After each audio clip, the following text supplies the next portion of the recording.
अपने पसंदीदा शो के फुल एपिसोड देखने के लिए अभी डाउनलोड करें Dangal play app.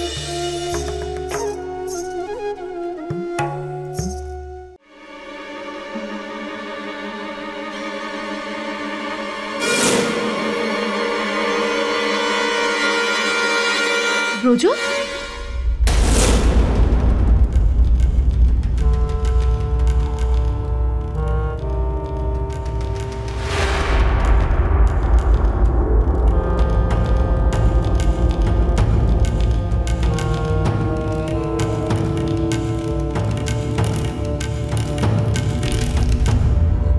I am sorry.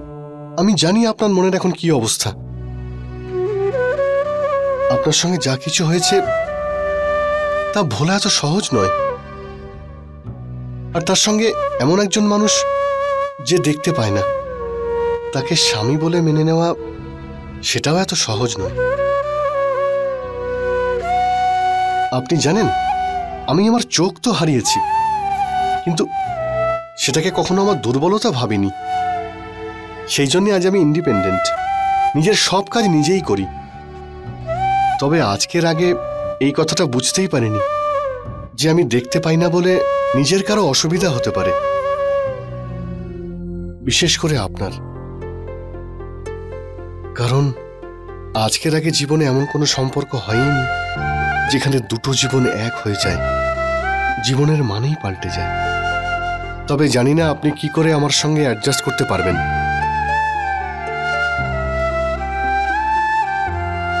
না পঙ্কজ, আসলে ব্যাপারটা সেরকম নয়। না জ্যোতি, আমি জানি, আমি মনের চোখ দিয়ে আপনাকে দেখতে পাচ্ছি, আপনার সব কথা বুঝতে পারছি। আমি কথা দিচ্ছি যে আমি সব সময় আপনার খেয়াল রাখব, কারণ আমি শুধু একজনকেই ভালোবেসে ফেলেছি, আর সেটা আপনি জ্যোতি। আর যদি শারীরিক সম্পর্কের কথাই বলেন, তবে আমি বলবো কোনোদিনও আপনাকে এ নিয়ে জোর করব না। আমি ততদিন অপেক্ষায় থাকবো যতদিন না আপনি আমায় মন থেকে অ্যাকসেপ্ট করছেন। কারণ আমার কাছে বিয়ে মানে দুটো আত্মার মিলন, আর আমি আপনার আত্মাকে চাই। আমি আপনাকে স্পর্শ করি বা না করি, তাতে আমার ভালোবাসায় কোনো কমতি হবে না, কারণ আমি আপনাকে মন থেকে ভালোবাসি, আর আপনার থেকে কেউ আমায় আলাদা করতে পারবে না, কেউ না। আপনি খুব ক্লান্ত, তাই একটু বিশ্রাম করে নিন।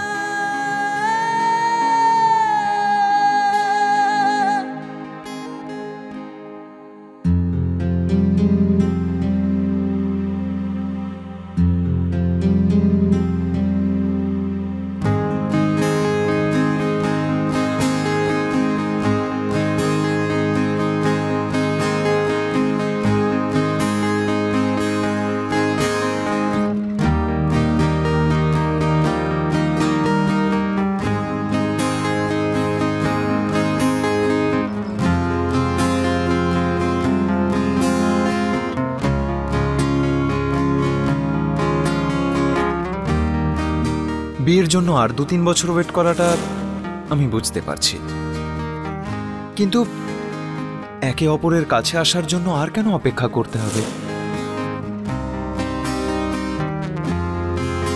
আর যদি শারীরিক সম্পর্কের কথাই বলি, তাহলে বলবো এ নিয়ে আপনাকে কোনোদিনও জোর করব না।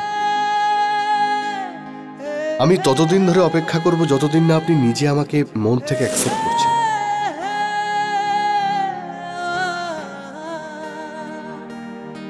কারণ আমার কাছে বিয়ে মানে দুটো আত্মার মিলন, আর আমি আপনার আত্মাকে চাই।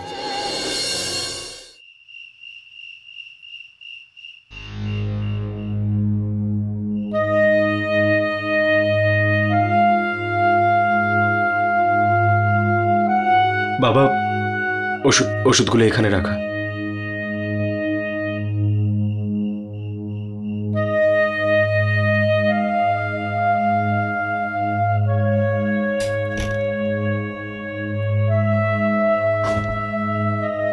বাবা বাবা এক মিনিট দাঁড়াও, আমি হেল্প করছি।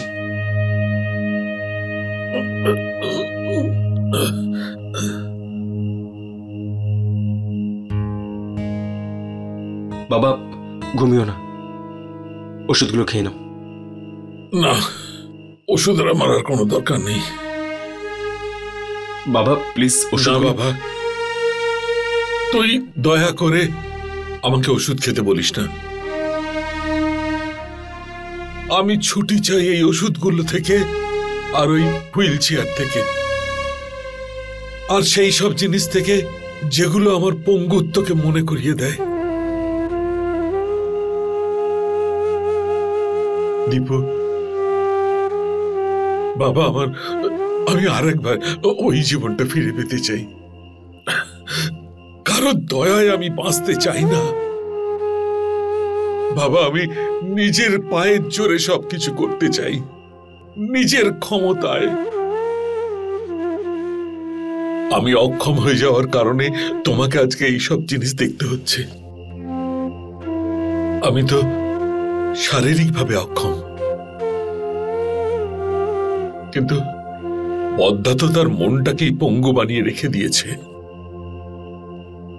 ভালো খারাপের কোনো বোধই নেই ওর মধ্যে। কিছুটা সময় দাও বাবা, সব ঠিক হয়ে যাবে বাবা। আগে তুমি এই ওষুধটা খেয়ে নাও। আমি এটা জানি বাবা যে এই ওষুধগুলোর মধ্যে কোনো জাদু নেই, কিন্তু এগুলো খেলে তুমি অন্তত সুস্থ হয়ে উঠবে বাবা।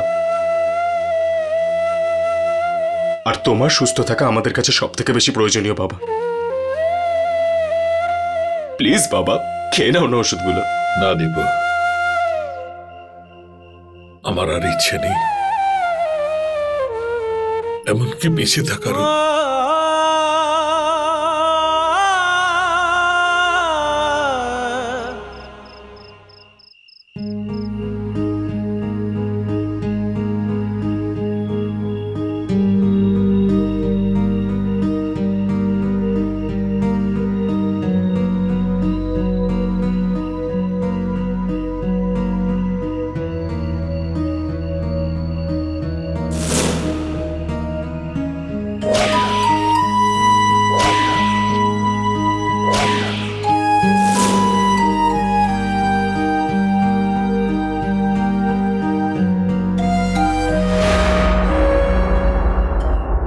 জ্যোতি বৌদির বোন সুধা আর দেবিকা,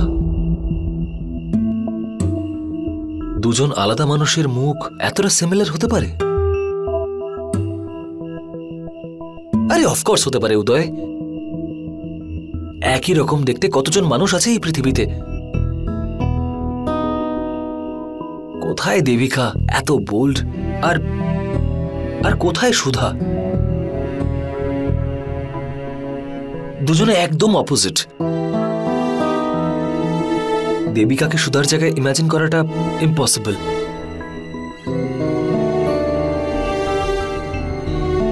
তাহলে কেন সুধার মুখটা বারবার ভেসে উঠছে?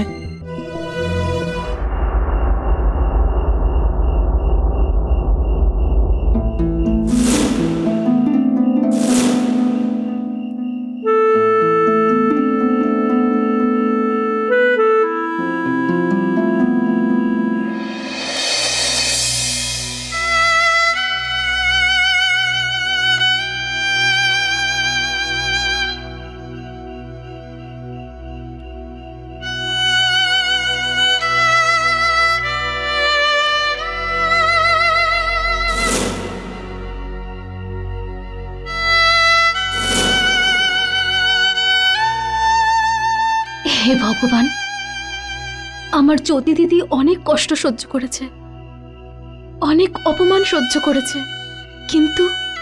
কিন্তু যে খুশি এখন তুমি ওকে দিয়েছ সেটা যেন সারা জীবন ওর সাথে থাকে।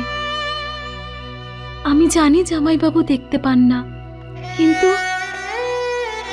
এই ব্যাপারটা যেন ওদের সম্পর্কে কোনো বাধা সৃষ্টি না করে। ওদের ভালোবাসা যেন এইভাবেই অটুট থাকে। ওরা দুজন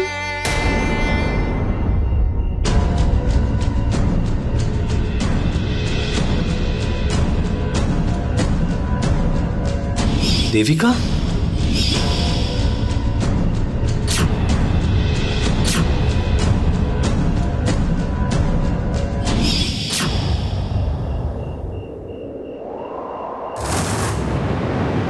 দেবিকা?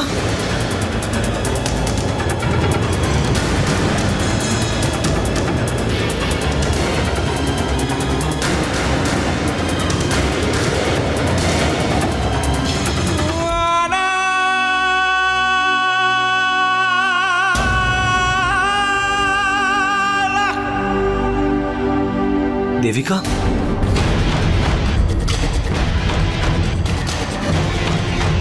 দাদা, আমার তো তোমার এই শালীর সাদাসিধে মুখের পেছনে মনে হচ্ছে কোনো রহস্য লুকিয়ে আছে। দেবিকা, আমার তো তোমার এই শালীর সাদাসিধে মুখের পেছনে মনে হচ্ছে কোনো রহস্য লুকিয়ে আছে। দেবিকা,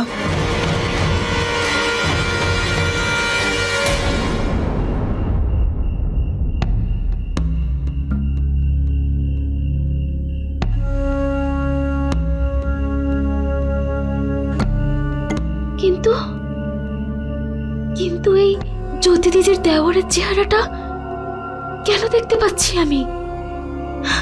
এইসব এইসব কি হচ্ছে?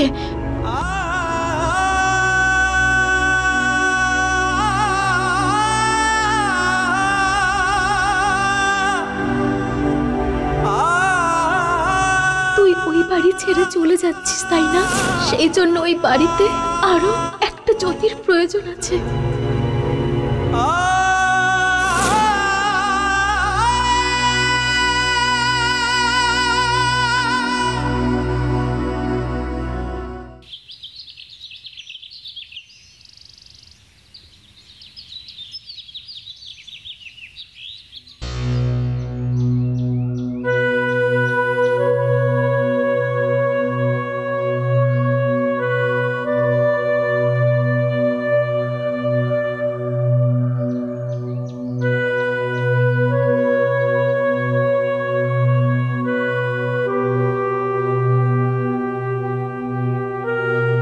কি বাবা, তুমি এখনো এখানেই আছো আর আমি বাইরে অপেক্ষা করছি?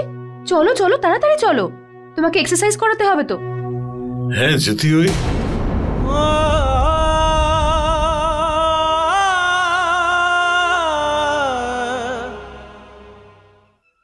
বাবা, তুমি এখনো এখানে? ওই এক্সারসাইজ করতে যাবে না? সুধি, মা, আজ এত সকালে উঠে পড়েছিস? হ্যাঁ বাবা, ওই আমার মনে আছে তো, ওই ডাক্তার বলেছিল তোমাকে রোজ এক্সারসাইজ করাতে। তাহলে চলো। মা,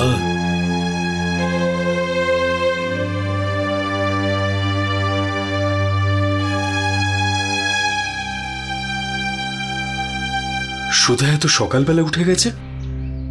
ভগবানের কৃপায় আমাদের মেয়ে বোঝতার হয়ে গেছে, ও জ্যোতির পথে চলতে শুরু করেছে। হে ভগবান, আমাদের মেয়ে সত্যি বড় হয়ে গেছে।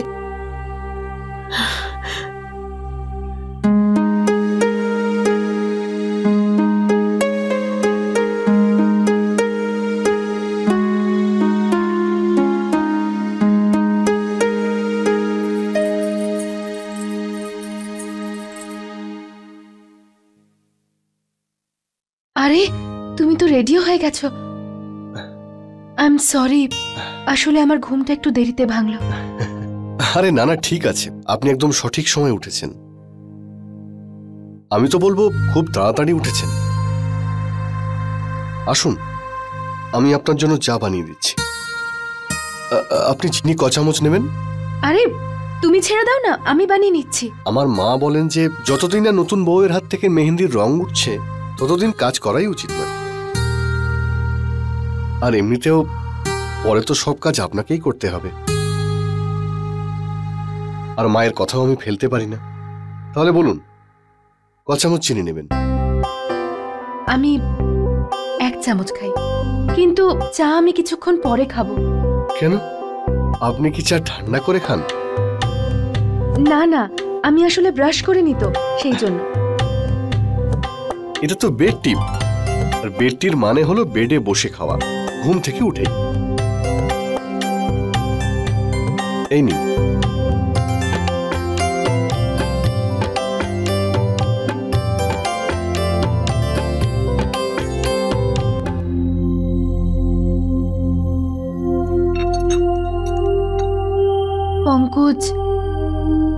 সরি,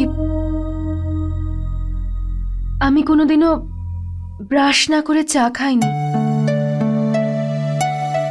আমি খেতে পারবো না, তুমি বুঝতে পারছো তো? আচ্ছা ঠিক আছে, আপনি তাড়াতাড়ি তৈরি হয়ে নিন, নিচে সবাই আপনার জন্য ওয়েট করছে।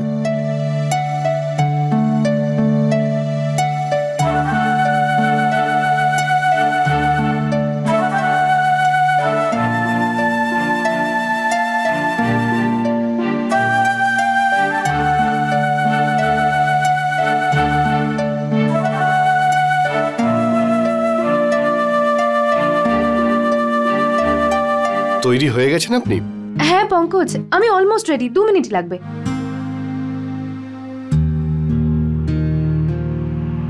একটা কালো টিপ পরে নেবেন। কি? আই এম শিওর আপনাকে খুব সুন্দর লাগছে। আর আমি শুনেওছি বিয়ের পরের দিন সকালে নতুন বউকে দেখতে খুবই সুন্দরী লাগে।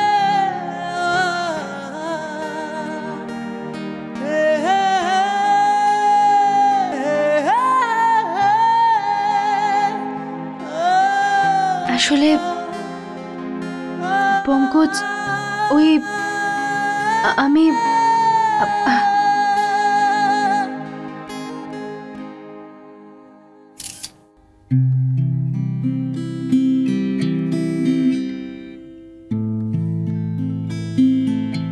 এই সৌন্দর্যকে সারা জীবনের জন্য এখানে বন্দি করে নিলাম।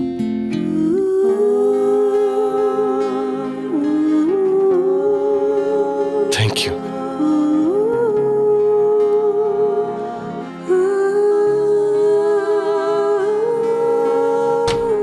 Good morning.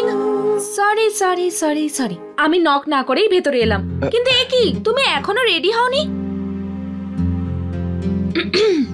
হ্যাঁ বাবা, জানি জানি, বিয়ের নিয়ম কানুন পালন করতে করতে তোমরা হয়তো ক্লান্ত হয়ে গেছো, সেই জন্য আজ সকালে উঠতে তোমার দেরি হয়ে গেছে। এমনিতে আমি তো তোমাদের ঘুম থেকে ওঠাতে চাইনি, কিন্তু দাদা তুমি তো জানো তাই না, ছোট মা যে অর্ডারটা দেন সেটা মানতেই হবে। রোজ সকালে 9টার সময় জলখাবারের টেবিলে পৌঁছতে হবে, মানে পৌঁছতে হবে। আরে ব্যাস ব্যাস ব্যাস, আমার রাজধানী এক্সপ্রেস, তুই এত কথা বলে 9টা তো এখানেই বেজে যাবে। আমরা তৈরি হয়ে গেছি, চল।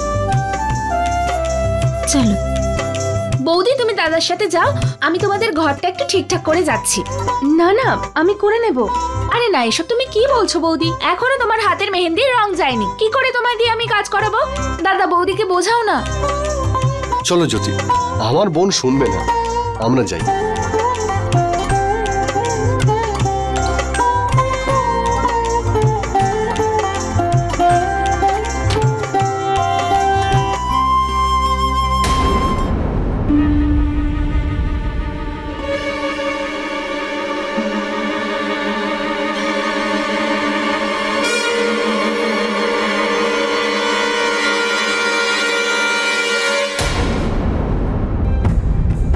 দাদা বৌদি তো একে অপরকে পছন্দ করেই বিয়েটা করেছে, তাহলে এই সম্বন্ধটা নিশ্চয়ই কোনো ব্যাপার আছে। फुल एपिसोड देखने के लिए अभी डाउनलोड करें दंगल प्ले ऐप।